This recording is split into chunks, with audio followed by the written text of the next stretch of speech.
You walk into the room and feel it immediately. Something in the air shifts. A tightness behind your eyes. A quiet pressure. There's laughter, movement, small talk. You know how to smile. You know how to listen. You nod at the right moments. You offer warmth, lightness, a bit of charm if the moment calls for it. And no one notices anything unusual. You do it well. You always do.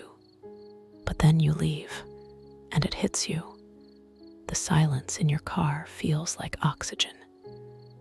Your body unclenches in places you didn't even realize were tense. You replay the conversations, the glances, the tones. You're not trying to, you just do. And somehow, without anything going wrong, you feel completely emptied. This isn't social anxiety. You're not shy. You're not broken. You're just someone who feels everything a little more. This video is not going to waste your time. We're going to talk about why people like you, people who are perceptive, tuned in, emotionally intelligent, often walk away from ordinary conversations feeling completely drained. There's a reason for it. And once you understand it, you won't see social interaction the same way again. Emotional intelligence is not kindness. It's not warmth. It's not about being good with people. It's pattern recognition. It's the ability to scan a room and instantly detect who's pretending, who's performing, who's holding back rage behind a polite smile. It's the skill of decoding tone, posture, pacing, silence. Not just hearing what someone says, but catching what they avoided, what they emphasized, what they meant without meaning to say it. It's prediction. You sense where a conversation is heading 5 seconds before it gets there. You anticipate tension. You notice shifts in mood before anyone speaks.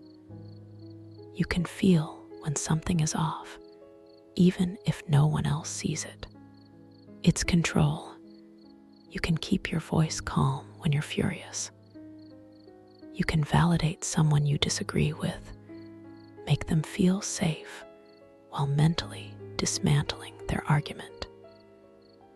You can play along when you want to scream, because emotional intelligence isn't just sensitivity, it's strategy. And the price of that kind of awareness, constant processing. Every interaction becomes a subtle negotiation. Every moment is read, measured, interpreted. It's not a soft skill. It's a survival skill, and it has a cost. When you're emotionally intelligent, you're not just having a conversation. You're running multiple layers of analysis at once. You're tracking the words being said, the tone in which they're said, the shift in someone's posture when a topic lands too close to home. You're monitoring your own facial expressions, your body language, your timing. You're editing your responses in real time because you know how quickly things can spiral if you don't. You're not thinking too much. You're thinking just enough to avoid consequences most people never see coming. While others speak freely, you calculate. While others interrupt, you anticipate. While others forget, you remember for them, for yourself, for later. And none of it is optional. You don't choose to notice. You just do. This is the hidden weight of social awareness. The brain doesn't get to idle. It doesn't coast. It's scanning for meaning, for danger, for contradiction. It's searching for subtext. This is why a 1-hour lunch can leave you exhausted. This is why small talk isn't small. Because you're not just talking, you're decoding, you're adapting, you're absorbing. And eventually, that bandwidth runs out. To be emotionally intelligent is to know what version of yourself each person can handle. You shapeshift. You dial certain parts of yourself up, others down. You soften your edges around the insecure. You shrink your victories around the envious. You laugh a little louder to make someone feel funnier. You nod when you don't agree, just to keep the peace. You become a mirror, not because you're fake, but because you're skilled. Because you know what makes people feel seen, safe, validated. And you've learned that when people feel that way, they're easier to be around, less likely to attack, less likely to leave. But while they feel better, lighter, freer, more themselves, you feel the opposite. Because every time you perform the version of you that fits the room, you lose access to the version that doesn't. The honest one, the messy one, the one with sharp thoughts and inconvenient truths and needs that don't always bend. And over time, this suppression stops feeling like a choice. It becomes instinct. A mask worn so often, you start to forget where your skin ends and the performance begins. It's not that you don't know who you are. It's that you rarely feel safe enough to be that person fully. So you stay agreeable, charming, measured, until you're alone again. And then the silence feels like permission to finally exhale. Some people walk into a room and feel nothing. They focus on the conversation, the food, the noise. It's simple. You walk in, and your nervous system lights up like a switchboard. You notice the couple who arrived together, but aren't standing near each other. The forced laugh. The compliment that lands just a little too hard, like it's trying to cover something up. The shift in mood when a name is mentioned. The unspoken rules, the subtle power dynamics, the words not being said. You clock it all. This is hypervigilance, not anxiety, not paranoia.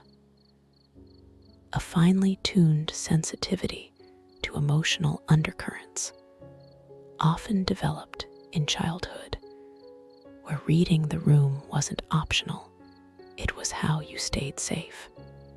Now it follows you everywhere. It makes you the one who smooths over tension before it breaks. The one who mediates without being asked. The one who leaves a conversation knowing more about everyone else than they'll ever know about you. But hyper-awareness comes at a cost. Because when you're tuned in to everyone else's discomfort, it becomes your responsibility to fix it. Even when no one asked. Even when no one notices. You become the unspoken emotional caretaker of every room you enter, which sounds noble. But often, it just means you carry the tension no one else is even aware of. And that weight adds up, quietly, relentlessly, until your body begins to associate socializing not with connection, but with work. Emotional intelligence is praised like a gift. Something you're lucky to have. Something that makes you better at relationships, more successful, easier to be around, but it doesn't always come from a healthy place. Often it starts in childhood, when safety wasn't guaranteed, when love was conditional, when the people around you were unpredictable, inconsistent, emotionally unavailable. So you learned to read moods like weather patterns. You learned how to de-escalate, how to stay quiet, how to make yourself small. You became fluent in other people's emotions because yours weren't allowed to take up space. What looks like empathy now was once survival. You didn't learn to understand people so you could connect with them. You learned because you had to. Because anticipating someone's mood gave you a few seconds of control in a situation where you had none. Because the slightest shift in someone's voice could mean everything, so you became exceptional at it. And now, as an adult, that same skill wins you praise. You're a great listener, a natural leader, the person everyone turns to when things fall apart. But underneath the compliments, there's fatigue. A quiet, constant pressure to maintain the performance. To keep being the grounded one, the emotionally mature one, the one who doesn't make things harder. And here lies the trap. The thing that once protected you has become the very thing that keeps you from being fully seen. You learned to prioritize peace over truth, connection over authenticity, perception over need. You still know how to make everyone else feel understood. You're just not sure anyone's ever done the same for you.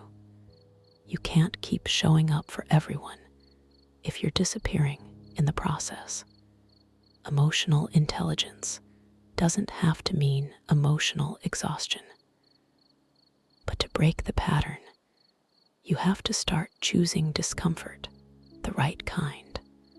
Say less in rooms where you feel the urge to manage the mood. Let silences hang. Let people misunderstand you. Let the tension sit without cleaning it up. You are not responsible for regulating every environment you walk into. Start noticing when you're performing instead of expressing, when you're absorbing instead of observing, when you're listening to solve rather than to witness. Practice letting people have their emotions without making them yours. You can care deeply without carrying everything. That's not detachment. That's clarity. Create relationships where you don't have to edit yourself to be digestible. Where honesty is valued more than harmony. Where your presence doesn't depend on your usefulness. And most of all, make space for solitude that isn't just recovery. Time alone shouldn't only exist to patch you back together. It should be where you remember who you are when no one's watching. This isn't about shutting down your emotional intelligence. It's about reclaiming it, turning it inward, using it to protect your peace instead of just preserving everyone else. Some people leave a conversation feeling energized, seen, connected. You leave wondering why it felt like work, why something so ordinary took so much out of you, why you're replaying every sentence, every glance, every shift in tone like it means something. And maybe it does. Maybe you weren't just in that room. Maybe you were translating it, holding the unspoken, balancing the energy, managing the weight no one else noticed. That doesn't make you weak. It doesn't make you broken. It means your mind is sensitive in a way this world doesn't always understand. It means you feel what others miss. And while that makes you rare, it also makes you tired. So rest, not just to recover, but to return to yourself, to your boundaries, to the parts of you that don't need to be filtered, softened, or explained. You're not too much. You're not too sensitive. You're just awake in a world that runs on autopilot. And that's not something to change. That's something to honor. Thank you for watching. Subscribe for more insightful videos.